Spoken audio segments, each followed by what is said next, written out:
Cyber crime cell Surat શહેરને ખાનગી રહે બાતમી હકીકત મળી કે ભાવેશ સીદે તથા હરીશ ચૌધરી નાઓ તેઓના મળતિયા માણસો સાથે મળી ગુનાહિત કાવતરો રચી અલગ અલગ લોકોને લોભ લાલચ આપી તેઓને કમિશન આપી તેઓના નામના અલગ અલગ બેંકોમાં એકાઉન્ટ ઓપન કરાવી બેંક એકાઉન્ટોની ઇન્સ્ટન્ટ કીટો તથા સિમ કાર્ડ કમિશન પર મેળવી દુબઈ ખાતે મોકલાવી તેમજ સાયબર ફ્રોડના રૂપિયા ક્રેડિટ ટ્રાન્સફર કરાવી તે રૂપિયા વિડ્રો કરવા માટે એકાઉન્ટ હોલ્ડરની જાણ બહાર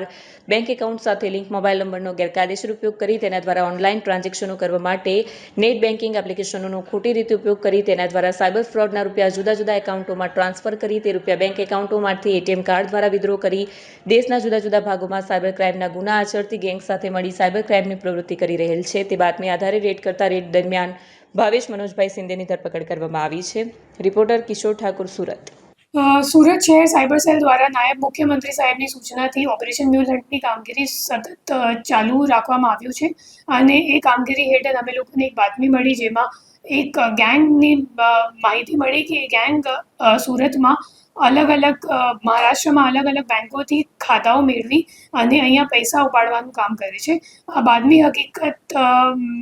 મેળવતા અમે લોકોએ પરમ દિવસે એક રેડ કર્યું. એ રેડમાં ભાવેશ શિંદે કરીને એક મહારાષ્ટ્રનું નેટિવ છે એમની ધરપકડ કરવામાં આવી છે. એમની ભૂમિકા એવી રીતની હતી કે જે લોકો એટીએમ કાર્ડથી પૈસા ઉપાડે છે તો એમનેથી કેશ લેવાનું કામ ભાવેશ કરતો હતો અને ભાવેશ પછી આ કેશ હરીશ ચૌધરીને આપતો હતો. તો આપણી ટીમ પછી હરીશ ચૌધરીને ઘરે પણ ગઈ અને હરીશ ત્યાં મળ્યો નથી, પણ એમના રૂમમાં અમે લોકોને 18.5 લાખ જેટલું રોકડ રૂપિયા મળ્યું છે. એના સિવાય 9 ફોન અને કેશ કાઉન્ટિંગ મશીન, એના સિવાય 40 સિમ કાર્ડ અને કુછ 35 જેટલા અકાઉન્ટની માહિતી પણ મળી. 35 અકાઉન્ટમાં કુછ 56 ફરિયાદો NCCRP કમ્પ્લેન્ટ ઉપર દાખલ છે અને જે ફ્રોડની રકમ છે એ 47 કરોડ 74 લાખ જેટલીની છે અને હાલ આ દિશામાં તપાસ ચાલુ છે કેમ કે જે બે નાસ્તા ફરતા આરોપી છે હરીશ ચૌધરી અને ઋષિકેશ ચૌધરી એ બંને જણા અગાઉ પણ ઈડીના એક કેસમાં જે ગેમિંગનો કેસ હતું 4 વર્ષ પહેલાંનું, તો એમાં એ લોકો